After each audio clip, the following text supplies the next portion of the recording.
Could the United Kingdom of today bear a startling resemblance to the strife-ridden Britain of the 1970s? An intriguing question indeed.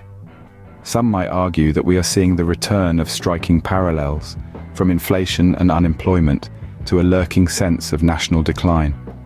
However, it's not all doom and gloom, far from it. Through the lens of Deloitte's chief economist Ian Stewart, we find that the UK of today is a vastly different place from its 1970s counterpart. While the challenges are real and pressing, there's no talk of revolution or civil war. Quite the opposite, in fact. Let's delve into the details. A key shift we've seen is an increase in the number of workers in technology, education, and healthcare.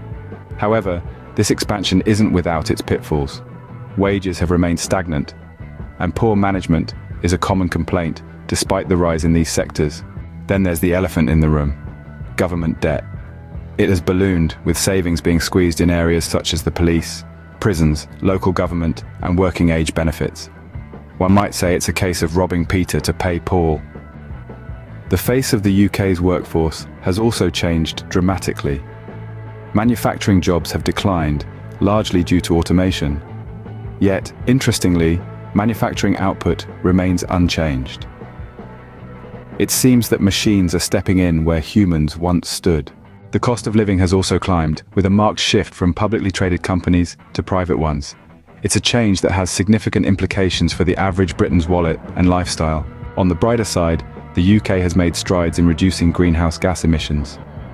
However, the impact of global outsourcing on the environment remains a concern.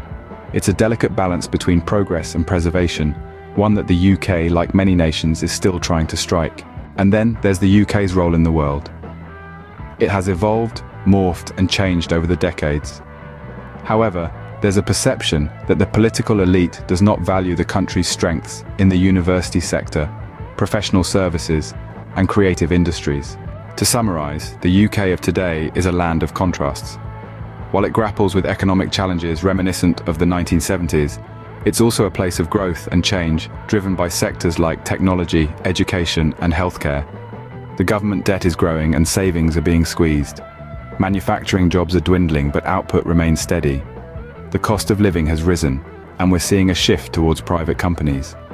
Greenhouse gas emissions have decreased, but global outsourcing's environmental impact is a concern. And while the UK's role in the world has changed, there's a feeling that the country's strengths are undervalued. The UK of today is not the Britain of the 1970s. It's a different place with its own unique challenges and opportunities. And as we look towards the future, it's these contrasts that will define the path ahead.